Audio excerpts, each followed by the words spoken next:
Hi everyone, welcome back to my channel. ಇದು ನಂದಿ ಹಿಲ್ಸಿನ continuation vlog. Nandi hills ಮುಗಿಸ್ಕೊಂಡು ಎಲ್ರಿಗೂ ಹೊಟ್ಟೆ ಹಸಿತಿತ್ತು ಅಂತ ನಾವು ಸೈಡಲ್ಲಿ ಕಾರ್ನ ಪಾರ್ಕ್ ಮಾಡಿ ಎಲ್ಲರೂ ತಿಂಡಿ ತಿಂದ್ವಿ. ಎಲ್ಲರೂ ತಿಂಡಿ ಮುಗಿಸ್ಕೊಂಡ್ವಿ. ನಾವು ಬಂದಿದ್ದು ನೆಕ್ಸ್ಟ್ ಪ್ಲೇಸೇ ಇದು ಆಂಧ್ರ ಪ್ರದೇಶ್ ಬಾರ್ಡರ್ ಹತ್ತಿರ ಇರೋಂಥ ಜಟಾಯು ಥೀಮ್ ಪಾರ್ಕ್ ಅಂತ. ಇಲ್ಲಿ ಜಟಾಯುದು ದೊಡ್ಡ ಸ್ಟ್ಯಾಚು ಇತ್ತು ಬೆಟ್ಟದ ಮೇಲ್ಗಡೆ. ಸೊ ಎಲ್ಲರೂ ಅಲ್ಲಿಗೆ ಹತ್ಕೊಂಡು ಹೋದ್ವಿ ನಾವು.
ಬಟ್ ಆದರೆ ಅಲ್ಲಿ ಜಟಾಯು ಹತ್ರ ಹೋಗೋ ಹಾಗಿರಲಿಲ್ಲ, ಅಲ್ಲಿ ಹೋಗೋಂಗಿಲ್ಲ ಅಂತ ಬೋರ್ಡ್ ಹಾಕಿದ್ರು.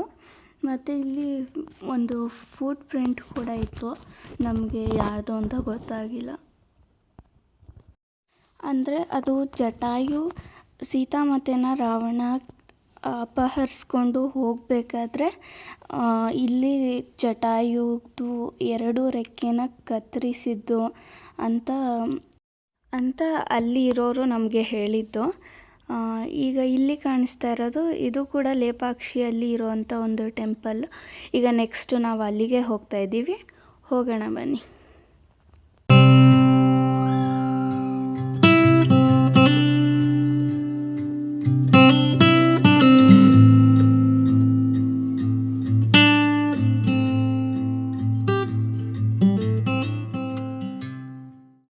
ಮತ್ತು ಇಲ್ಲಿ ಒಂದು ಶಾಪ್ ಕೂಡ ಇತ್ತು.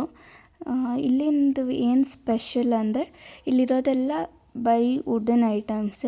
ಇದರಲ್ಲಿ ಆಲ್ಮೋಸ್ಟ್ ಹ್ಯಾಂಡ್ಮೇಡ್ ಕೂಡ ಇದೆ. ಇಲ್ಲಿಗೆ ಬಂದಿದ್ವಿ ಏನೋ ಮೆಮೊರಿಗೆ, ಇಲ್ಲಿಂದ ತೊಗೊಂಡು ಹೋಗೋಕ್ಕೆ ಒಳ್ಳೊಳ್ಳೆ ಕಲೆಕ್ಷನ್ಸ್ ಇದೆ. ಮತ್ತು ವುಡನ್ ಐಟಮ್ಸ್ ಇಷ್ಟಪಡ್ತಾರೆ ಅನ್ನೋರಿಗೆ ಗಿಫ್ಟ್ ಕೂಡ ಕೊಡ್ಬೋದು. ನಾವು ಇದನ್ನೆಲ್ಲ ನೋಡಿಕೊಂಡು ಬೇಗ ನೆಕ್ಸ್ಟ್ ಪ್ಲೇಸ್ಗೆ ಹೊರಟ್ವಿ. ಜಟಾಯು ಪಾರ್ಕಿಂದ ನೆಕ್ಸ್ಟ್ ನಾವು ಹೋಗ್ತಿರೋ ಟೆಂಪಲ್ಗೆ 1 ಕಿಲೋಮೀಟರ್ ಕೂಡ ಆಗಲ್ಲ, ಬೇಗನೆ ಬಂದುಬಿಟ್ವಿ. ಸೊ ನಾವು ಬಂದಿದ್ದ ಟೆಂಪಲ್ ಇದೆ. ಈ ಜಟಾಯು ಪಾರ್ಕ್ ಮತ್ತು ಈ ದೇವಸ್ಥಾನ 2 ಇರೋದು ಲೇಪಾಕ್ಷಿಯಲ್ಲೇ. ಇದು ತುಂಬಾ ಹಳೆಯ ದೇವಸ್ಥಾನ. ಇದು ಫುಲ್ಲು ಕಲ್ಲಿಂದನೇ ಮಾಡಿದ್ದಾರೆ. ಮತ್ತು ಈ ದೇವಸ್ಥಾನದಲ್ಲಿರೋ ದೇವರು ಬಂದು ವೀರಭದ್ರ ಸ್ವಾಮಿ. ಈ ದೇವಸ್ಥಾನದ ಒಳಗಡೆ ವೀರಭದ್ರ ಸ್ವಾಮಿ ಒಂದೇ ಅಲ್ಲ, ಅದ್ರ ಜೊತೆಗೆ ದುರ್ಗಾದೇವಿ, ಸುಬ್ರಹ್ಮಣ್ಯ ಸ್ವಾಮಿ, ಇನ್ನೂ ತುಂಬ ದೇವರುಗಳಿದ್ದು. ನಾವು ದೇವಸ್ಥಾನದ ಒಳಗಡೆ ಹೋದ್ವಿ. ದೇವಸ್ಥಾನದಲ್ಲಿ ವಿಡಿಯೋ ಮಾಡೋ ಹಾಗಿಲ್ಲ, ಅದಕ್ಕೆ ಎಷ್ಟಾಗುತ್ತೋ ಅಷ್ಟನ್ನು ವಿಡಿಯೋ ಮಾಡಿ ತೋರಿಸಿದ್ದೀನಿ.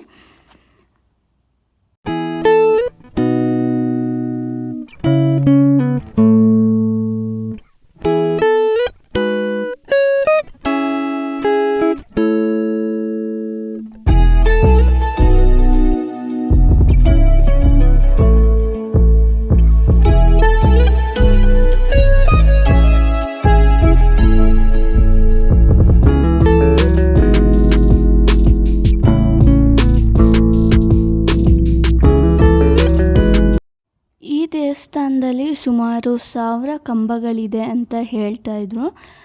ಆ 1000 ಕಂಬಗಳಲ್ಲಿ ಇದು ಒಂದೇ ಕಂಬ ನೆಲನ ಟಚ್ ಆಗದೆ ಇರೋದು. ಈ ಕಂಬ ಬಂದು ನೆಲಕ್ಕೆ ಟಚ್ ಆಗಿಲ್ಲ, ನೆಲದ ಸಪೋರ್ಟೇ ತೊಗೊಂಡಿಲ್ಲ. ಈ ಕಂಬ ಟಚ್ ಆದರೆ ಈ ಯುಗದ ಕೊನೆ ಆಗುತ್ತೆ ಅಂತ ಏನೋ ಹೇಳ್ತಾಯಿದ್ರು ಅಲ್ಲಿರೋರು ಇದ್ರ ಕೆಳಗಡೆ ಬಟ್ಟೆ ಕೂಡ ಹಾಕಿ ನೋಡ್ತಾಯಿದ್ರು, ಅದು ಪಾಸ್ ಆಗ್ತಾಯಿತ್ತು. ದೇವಸ್ಥಾನದ ಒಳಗಡೆ ಅಂತೂ ನಮಗೆಲ್ರಿಗೂ ತುಂಬಾ ಪೀಸ್ಫುಲ್ ಫೀಲ್ ಆಗ್ತಾಯಿತ್ತು. ಅದಕ್ಕೆ ನಾವೆಲ್ಲರೂ ಅಲ್ಲೇ ಕೂತ್ಕೊಂಡು ಸ್ವಲ್ಪ ಹೊತ್ತು ಕಾಲ ಕಳೆದ್ವಿ. ನೆಕ್ಸ್ಟು ಆ ದೇವಸ್ಥಾನದ ಒಳಗಡೆನೇ ಇರೋವಂಥ ಒಂದು 7 ಸರ್ಪಗಳ ಕೆಳಗಡೆ ಇರುವಂಥ ಲಿಂಗ. ಇದನ್ನು ಬಂದು ಬಂಡೆಯಿಂದನೇ ಕೆತ್ತಿರೋದು, ತುಂಬಾ ಚೆನ್ನಾಗಿ ಕೆತ್ತಿದ್ದಾರೆ. ಅಲ್ಲಿಂದ ಲಿಂಗ ನೋಡಿಕೊಂಡು ಮುಂದೆ ಬಂದ್ವಿ. ಇಲ್ಲಿ ಎಷ್ಟೊಂದು ಕಂಬಗಳನ್ನ ನಿಲ್ಲಿಸಿದ್ರು. ಕೆಲವು ಕಂಬಗಳನ್ನ ಹಾಗೆ ಅರ್ಧಕ್ಕೆ ಬಿಟ್ಬಿಟ್ಟಿದ್ರು. ಏನಕ್ಕೆ ಅಂತ ಗೊತ್ತಿಲ್ಲ, ಮೇ ಬಿ ಯಾವುದಾದ್ರೂ ದೇವಸ್ಥಾನ ಕಟ್ತಿದ್ರೋ ಏನೋ, ನಮಗೂ ಸರಿಯಾಗಿ ಗೊತ್ತಿಲ್ಲ. ಇಲ್ಲೂ ಕೂಡ ಆ ಥರನೇ ಬಂಡೆಯಲ್ಲೇ ಕೆತ್ತಿರುವಂಥ ಗಣೇಶ ಕೂಡ ಇದೆ. ಕಂಬಗಳ ಹತ್ರ ನಿಂತ್ಕೊಂಡು ಕೆಲವು ಫೋಟೋಸ್ ಎಲ್ಲನೂ ತೆಗೆಸ್ಕೊಂಡ್ವಿ. ಹಾಗೆ ಮುಂದೆ ಬಂದ್ವಿ. ಇಲ್ಲಿ ಬಂಡೆ ಮೇಲೆ ಊಟದ ಪ್ಲೇಟ್ ಥರ ಎಲ್ಲ ಇತ್ತು. ಮತ್ತು ಇಲ್ಲಿ ಒಂದು ದೊಡ್ಡದು ಪಾದ ಇದೆ. ಈ ಪಾದ ಸೀತಾ ಮಾತೆದು ಅಂತ ಅಲ್ಲಿರೋರೆಲ್ಲ ಹೇಳ್ತಾಯಿದ್ರು.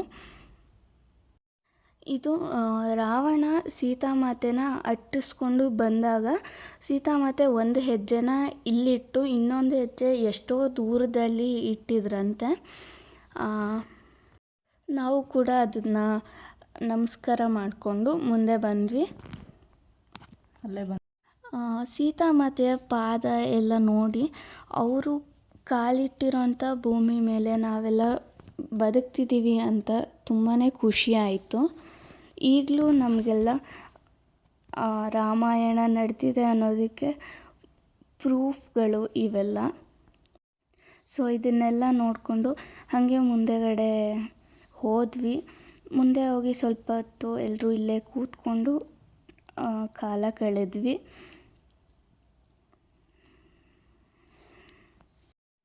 ಫೈನಲಿ ದೇವಸ್ಥಾನ ಎಲ್ಲ ರೌಂಡ್ ಹಾಕ್ಕೊಂಡು ನಾವು ಆಚೆ ಬಂದ್ವಿ.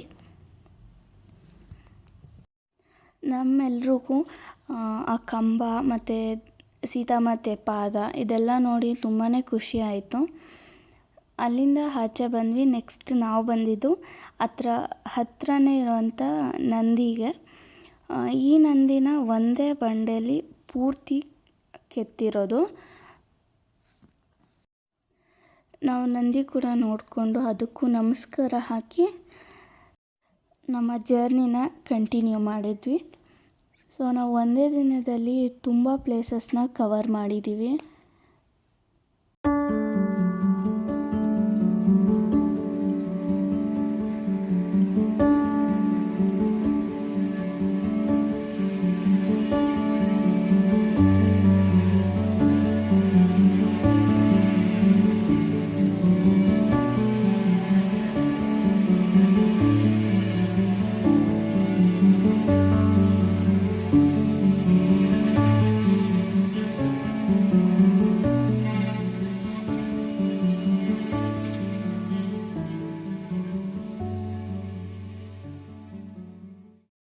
ಲೇಪಾಕ್ಷಿಯಲ್ಲಿರೋಂಥ ನಂದಿ ದೇವಸ್ಥಾನ ಇದೆಲ್ಲ ನೋಡಿಕೊಂಡು ನಾವು ನೆಕ್ಸ್ಟ್ ಬಂದಿದ್ದ ಪ್ಲೇಸೇ ಚಿಕ್ಕಬಳ್ಳಾಪುರದಲ್ಲಿರೋ ಆದಿಯೋಗಿಗೆ.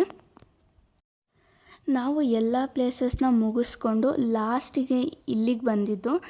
ಯಾಕೆ ಅಂದರೆ ಸಂಜೆ ಟೈಮು ಇಲ್ಲಿ ಲೈಟಿಂಗ್ಸ್ ನೋಡೋದಕ್ಕೆ ತುಂಬ ಚೆನ್ನಾಗಿರುತ್ತೆ ಅಂತ ಲಾಸ್ಟಿಗೆ ಇಲ್ಲಿಗೆ ಬಂದ್ವಿ.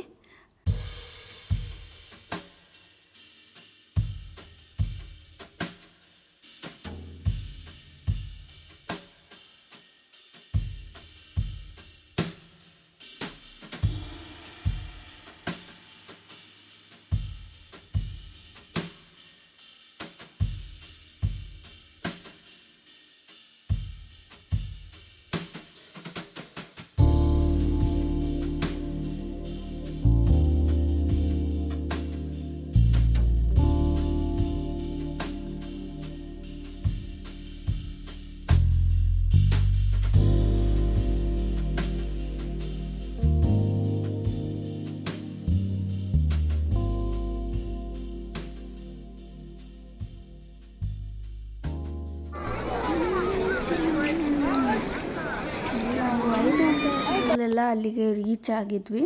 ಸೊ ಲೈಟಿಂಗ್ಸ್ಗೆ ಇನ್ನೂ ತುಂಬಾ ಟೈಮ್ ಇತ್ತು. ಅದಕ್ಕೋಸ್ಕರ ಅಲ್ಲೇ ಸುತ್ತಾಡ್ಕೊಂಬರೋಣ ಅಂತ ಹೋಗಿದ್ವಿ. ಇಲ್ಲಿ ಡಿಫ್ರೆಂಟ್ ವೆರೈಟೀಸ್ ಆಫ್ ಕೌಸ್ ಎಲ್ಲ ಇತ್ತು.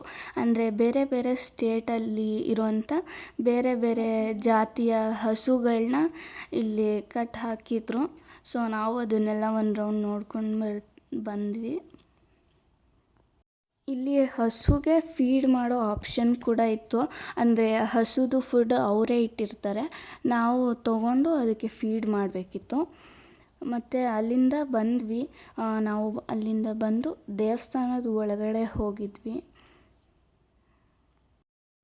ನಾವು ದೇವಸ್ಥಾನದ ಒಳಗಡೆ ಹೋಗುವಾಗಲೇ ಮಳೆ ಸ್ಟಾರ್ಟ್ ಆಗೋಯಿತು. ಸೊ ನಾವು ದೇವಸ್ಥಾನದ ಒಳಗಡೆ ಇದ್ವಿ. ಆಲ್ಮೋಸ್ಟ್ 1 ಅವರ್ವರೆಗೂ ಮಳೆ ಬಂತು. ಸೊ ಎಲ್ಲರೂ ದೇವಸ್ಥಾನದ ಒಳಗಡೆನೇ ಇದ್ವಿ. ಮತ್ತು ಮಳೆಯಿಂದಾಗಿ 7 ಗಂಟೆಗೆ ಸ್ಟಾರ್ಟ್ ಆಗಬೇಕಾಗಿದ್ದ ಲೈಟಿಂಗ್ಸ್ ಕೂಡ 7:40ಕ್ಕೆ ಸ್ಟಾರ್ಟ್ ಆಯಿತು. ಸೊ ಲೈಟಿಂಗ್ಸ್ ಕೂಡ ಲೇಟಾಗೆ ಸ್ಟಾರ್ಟ್ ಮಾಡಿದ್ರು. ಸೊ ನಾವು ದೇವಸ್ಥಾನದ ಒಳಗಡೆನೇ ಕೂತ್ಕೊಂಡು ವೆಯ್ಟ್ ಮಾಡಿದ್ವಿ. ಮಳೆ ನಿಂತು ಅಂತ ನಾವೆಲ್ಲರೂ ದೇವಸ್ಥಾನದಿಂದ ಹೊರಗಡೆ ಬಂದ್ವಿ ಮತ್ತು ಲೈಟಿಂಗ್ಸ್ಗೆ ವೆಯ್ಟ್ ಮಾಡ್ತಿದ್ವಿ. ಬಟ್ ತಿರ್ಗಾ ಸಣ್ಣದಾಗಿ ಮಳೆ ಸ್ಟಾರ್ಟ್ ಆಯಿತು. ಅದಕ್ಕೋಸ್ಕರ ಸ್ವಲ್ಪ ಲೇಟಾಗಿ ಲೈಟಿಂಗ್ಸ್ ಹಾಕಿದ್ರು. ಸೊ ಲೈಟಿಂಗ್ಸ್ನ ನೋಡೋಕ್ಕೆ ತುಂಬಾ ಚೆನ್ನಾಗಿತ್ತು. ನಾವೆಲ್ಲರೂ ತುಂಬ ಎಂಜಾಯ್ ಮಾಡಿದ್ವಿ. ನೀವು ಈ ಪ್ಲೇಸ್ನ ವಿಸಿಟ್ ಮಾಡಿದ್ದೀರಾ ಅಂದರೆ ನಿಮ್ಮ ಎಕ್ಸ್ಪೀರಿಯನ್ಸ್ ಹೇಗಿತ್ತು ಅಂತ ಕಮೆಂಟ್ ಮಾಡಿ. ಸೊ ನನ್ನ ವಿಡಿಯೋ ನಿಮಗೆ ಇಷ್ಟ ಆಗಿದರೆ ಲೈಕ್ ಮಾಡಿ, ಶೇರ್ ಮಾಡಿ, ಕಮೆಂಟ್ ಮಾಡಿ. ನನ್ನ ಈ ವಿಡಿಯೋಸ್ ನಿಮಗೆ ಇಷ್ಟ ಆಗ್ತಾ ಇದ್ದರೆ ಸಪೋರ್ಟ್ ಮಾಡಿ.